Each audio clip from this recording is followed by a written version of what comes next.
Alrighty, so let's do a quick video here on chess principles. So I've talked a little bit about the different principles of chess, but let's kind of drill down a little bit on them. Chess is an old game; it's been around for a while, and these principles are ways that we can learn how to just basically make smart decisions, right?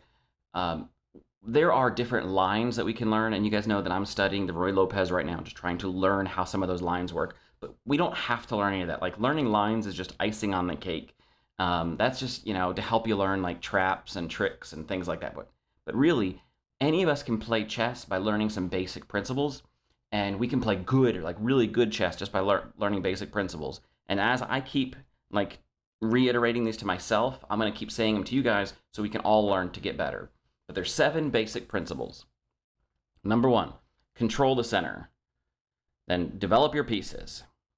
Don't make unnecessary pawn moves. Don't bring your queen out too early. Don't move the same piece twice. Castle to safely, and connect your rooks. So if we follow those basic principles, that will get us into a very solid chess game.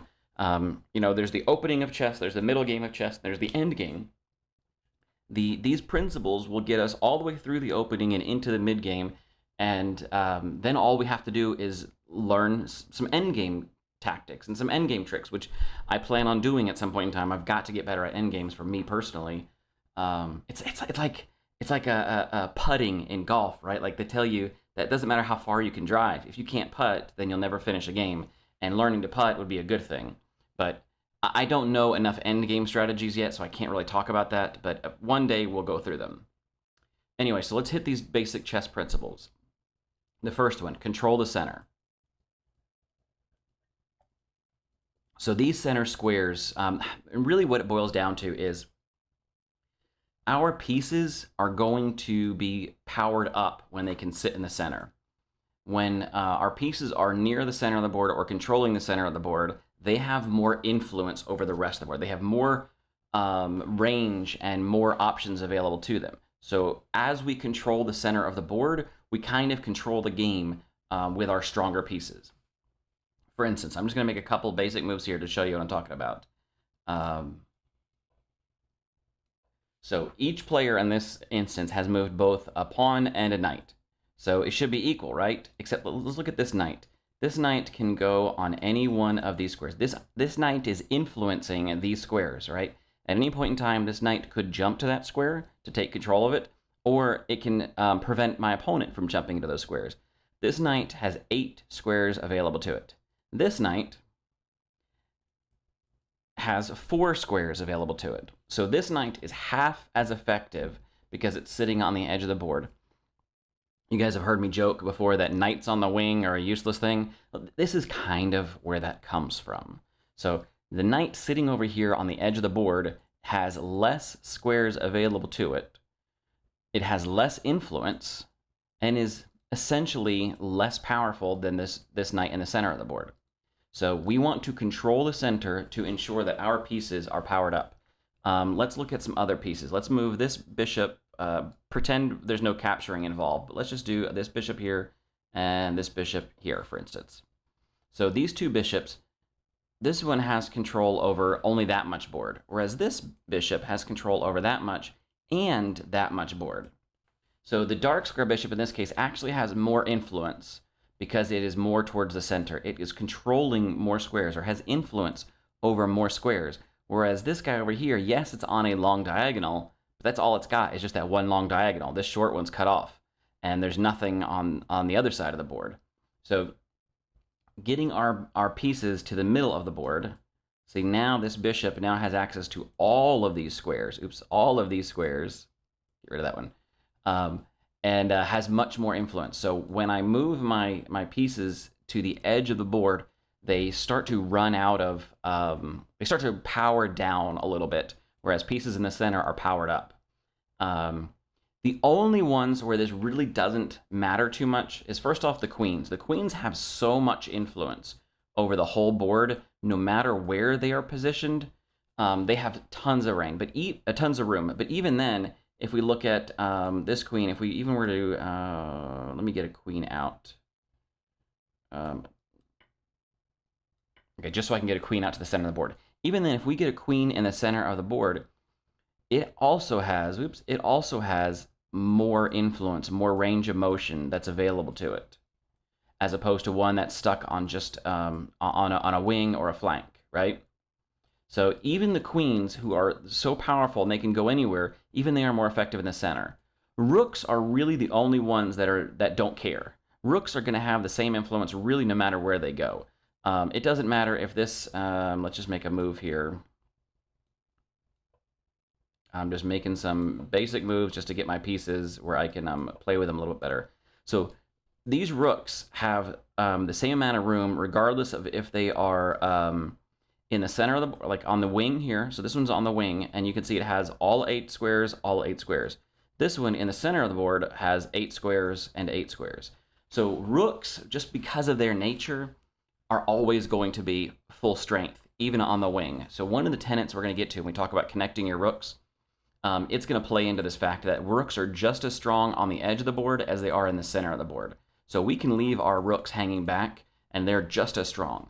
Everything else, though, is going to get powered up the more central it is, right? The more centralized your pieces are, the more powerful they are. So going back to the beginning, let me delete all this.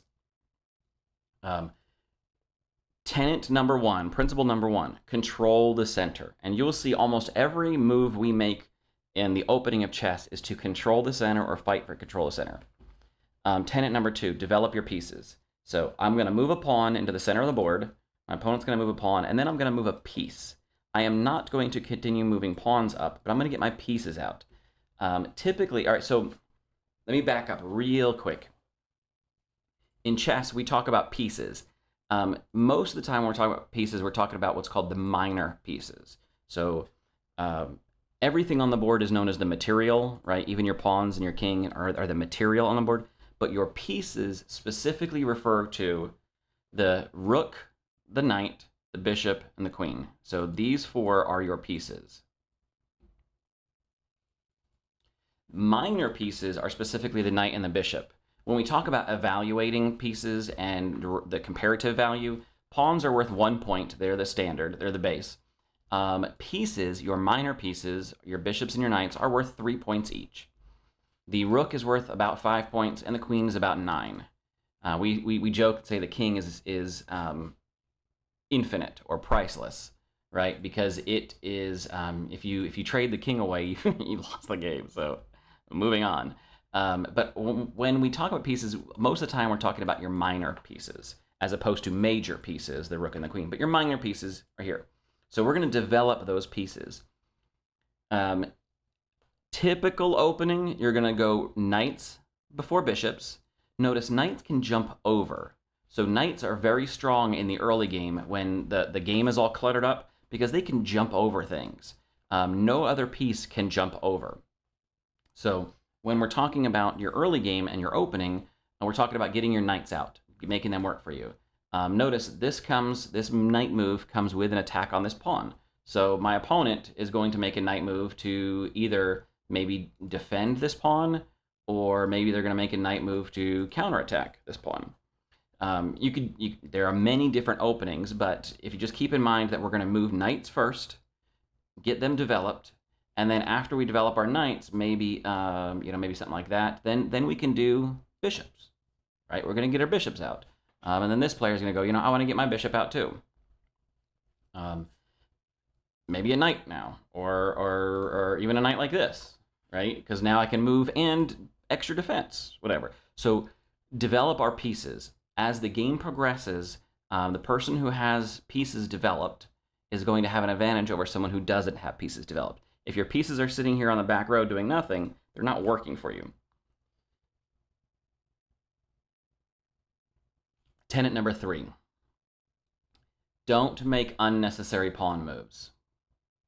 So when we talk about, we open up, I'm going to now make a developing move. I'm attacking this piece. So my opponent's going to go, oh, you know what? I need to defend my pawn. That's fine. I'm going to move up here and put your king in check. Well, now I'm going to counterattack your bishop. Okay, that's fine. Let me move my bishop back here somewhere. All right, now I'm going to attack your pawn. Okay, that's fine. I'll defend my pawn.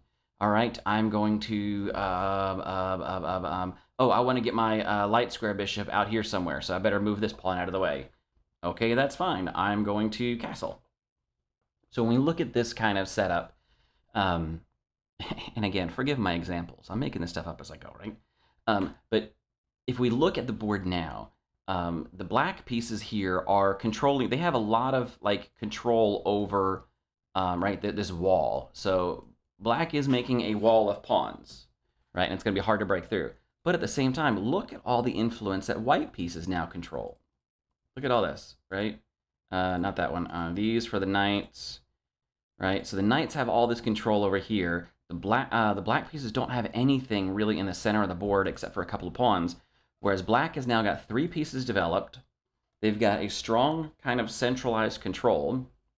They have already castled their king, and black now has these pawns just kind of everywhere. And notice there are now gaps back here that could be exploited, right? You could get some bishops down in here, right? You could exert some influence down these long diagonals. The point is, when you make a lot of pawn moves, you're giving your opponent an opportunity to make other moves that could also influence the game, but with more stronger pieces. More stronger or just stronger? Come on, get it together. Okay, the other thing, all right, the other thing let's talk about is once you push a pawn, you cannot unpush a pawn, right? So pushing a pawn will permanently change the board. So let's go back here a little bit, where I made this bishop move and my opponent pushed a pawn. I go, oh no, I made a mistake. Ah, I can always drop that bishop back, right? I can always undo that move. Yes, okay, I lost a turn doing that, but I didn't lose a bishop, right? So, however, my opponent can never put this pawn back. There is nothing that is going to allow my opponent to put that pawn back on that square. So once you push a pawn, it better be with a purpose, all right? Push your pawns only with a purpose. Don't go messing around with a ton of pawn moves, because all that's going to do is put you into a position where you do not have a lot of control, a lot of defense along your back lines. You've basically weakened all of the stuff in front of your king, and you have permanently, if you made a mistake, if any of these pawns was a mistake, if any of these cause you to have problems in the game, you cannot undo it. All right? So don't make too many unnecessary pawn moves. Next, let's delete all this again. Next, don't bring out your queen too early. The queen is a very powerful piece. We know this. It can have tons of control everywhere. And this would seem to be a principled move, right? Moving a piece and doing something at the same time, right? Like I'm defending that pawn and I'm attacking this knight. But the queen is so valuable that number one, you don't want to accidentally throw it away. Number two, the queen has so much influence, but it gets blocked by its own pieces, right? She cannot jump over like the knight can. So my queen is only going to get powered up as the game goes on. So as the game goes on and pieces start getting traded off and the board becomes more and more open, my queen is going to become more and more powerful. So why do I want to take my most valuable, one of my most valuable pieces, right? Excluding the king and my most valuable piece, why would I want to risk her when she's not even at her full strength? Let's just throw some piece moves out here, right? Whatever. And then what happens, right? Like, okay, my queen isn't lost, right? There are some escape squares that I could go to, The queen's not lost, but the queen, this powerful piece, is now extremely limited on what she can do, right? She can't go to this square. She can't go to this square. She can't go over here. She can't go back. And I'm sure as heck not going to trade my queen away for just a bishop, right? So why would I risk the queen simply when, in this case, if all I'm trying to do is defend that piece, I could do it with a pawn, So don't bring your queen out too early. It's a risky move that, yes, okay, sometimes that risk can pay off. But for you and me, like as I'm learning and as I'm trying to get better, like at our level, there's no reason to be pulling that queen out early.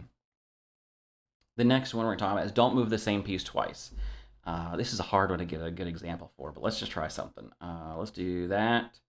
Let's say this. and then I'm going to defend that pawn. And then you go, you know what? I'm going to attack something else. I'm going to go over here and attack one of these guys. Haha. And then I say, okay, I'm going to attack you back, right?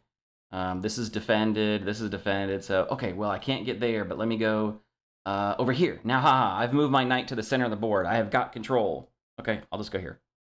Now, at this point in time, this knight has done nothing, right? We've really accomplished very little. All of our pieces are undeveloped, except for this one knight. White has 3 pieces developed, is ready to castle. White is controlling a lot of squares. Black doesn't have a lot of control. And now black is under attack. It has to move again. Oh gosh, I got to run away again. And meanwhile, white is now setting up a very strong board presence. And you've done, black pieces have accomplished nothing. So don't go messing around with the same piece over and over and over again, right? Let it sit there. Pick a place, set it down, leave it there. When the next move comes up, if there is a better spot for that piece to go to, wait. Look at another piece, a different piece, and get a different piece involved in the game. Okay?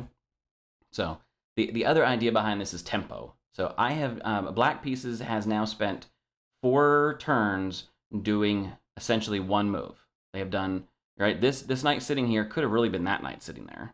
So if I wanted that knight to end up there, I would have just used a different knight.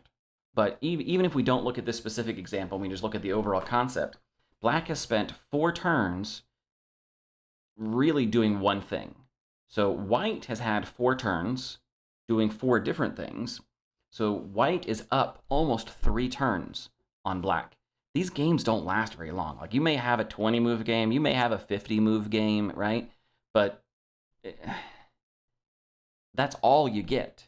And by then, you've established the advantages you gain early, right, are going to carry with you through the end of the game.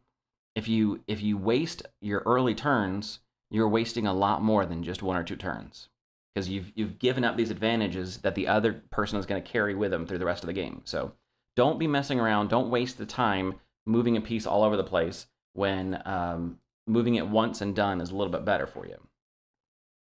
Castling to safety. So let's talk about castling. I'm going to make some quick moves here to get myself in a little position. Oops, I made a mistake there. It's fine. We'll just do that, right? I don't know what this position is. I'm just throwing pieces out there. Castling is a king move where I hide my king behind the rook. Now notice it is accomplishing 2 things at once. It's moving the king and the rook at the same time. It's a king move, so we pick up the king and we move the king to the side we want to. You can castle, let me undo this real quick. You can castle, delete all this real quick. Now let me, I'm going to ignore captures and things like that. I'm just trying to get some, get a board position that will work for us. So castle king side, or we can castle queen side. Quick look at the, my goodness, let's promote this variation. All right, let's look at the annotations here. So king side, standard side castling is written out as this O-O. This is for standard king side castling. Whenever in doubt, like if you don't have a specific reason one way or the other, castle standard.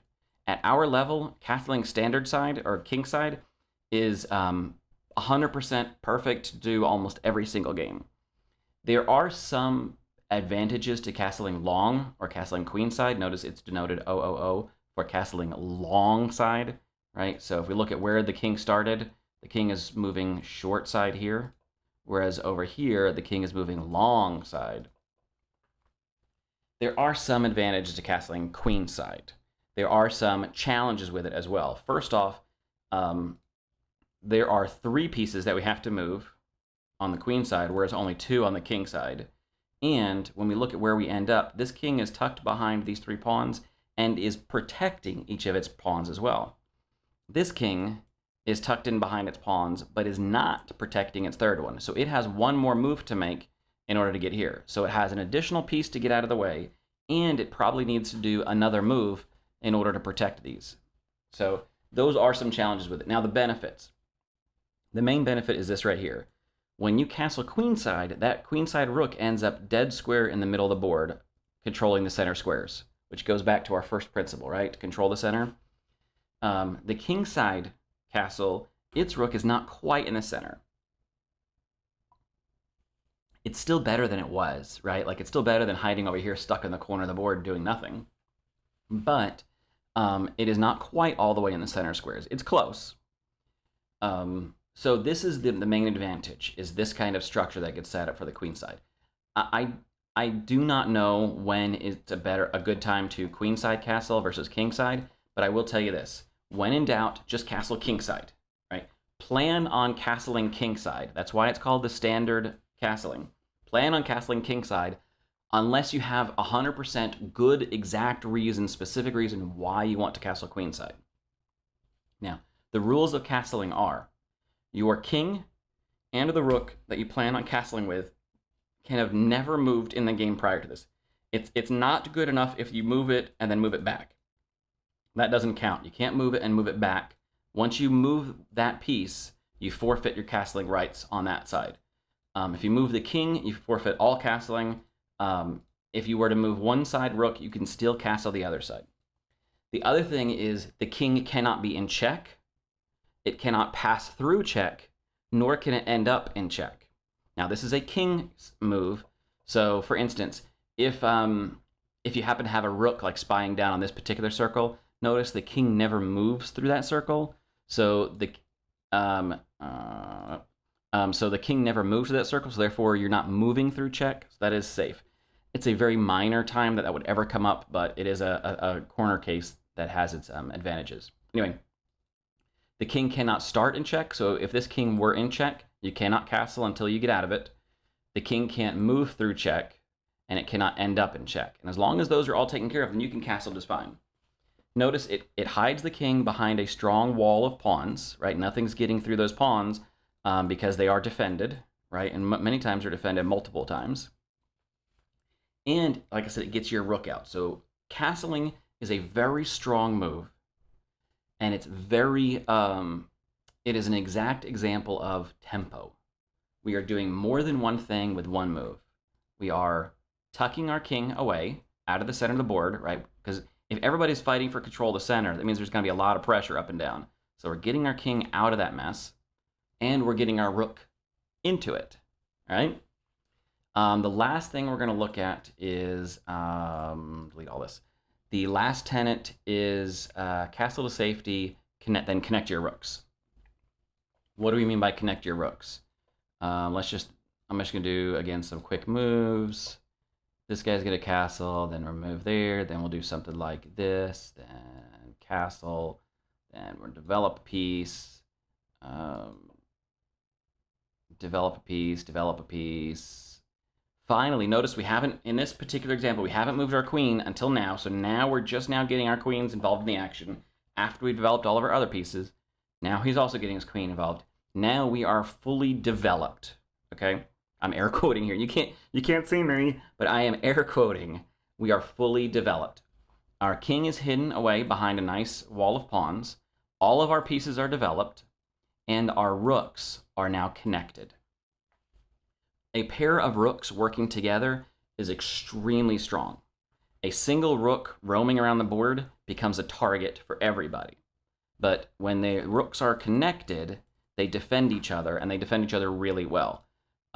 I've had games played where the difference between winning and losing was the fact that I thought that moving a rook off the back of the board early would give me an advantage, and it turned out to be a vast disadvantage. So I have seen firsthand the power of rooks connected, so keep them connected. And again, like we talked about, they have full, rooks are always fully powered up, right? Rooks don't care where they are on the board because they've got full influence. And sitting back here, they can control, right? So we can even move, so it's white's turn to move. Let's move this guy here, right? We're going to control this file. Black's turn to move. He's going to go here, right? He's going to try to control this, whatever. So they can even not just be defensive tools, but also offensive tools, exerting influence down the board, all the while keeping an eye on this king. One of the things that we'll talk about, I mean, you probably heard me talk about in some of my videos, is back rank issues, right? What happens if you get mated and your king now is stuck and he can't move? These rooks are your primary tool to avoid any back rank mating. But more importantly than that, they are a tool to prevent your opponent's pieces from even reaching your side of the board, right? Because these rooks are exerting strong influence, your opponent's not going to be able to get even down to your side of the board unless they contend with where your rooks are. And if your rooks are connected together, you can even move a rook directly opposing somebody else's rook. Because what are they going to do? They're going to capture, and they're just going to give you that space back. Your rook is going to take over that file. You've traded even material. You still have a rook on the back row controlling, and you've taken over the space that they were fighting for. So connected rooks are very strong, and it's okay to let them sit back here on the back row. All right? So those are the 7 tenets, the 7 principles of chess. This little fake opening I'm doing here we're gonna talk through it.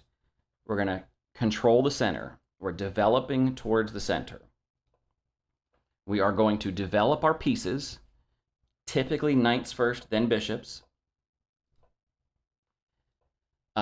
We are going to avoid making unnecessary pawn moves. Notice that our pawns throughout all of this stay pretty much connected. And even when we do make pawn moves, we connect them, right? And we don't just throw them down the board willy-nilly. We're going to keep our pawn structure because we know that once you push a pawn, you cannot unpush it. So we're not going to make too many pawn moves. We're developing our pieces. And then we are not bringing out our queen too early. We are leaving our queen in reserve, protected by all of its other material, and she's going to wait until her time is right to come out and dominate the board.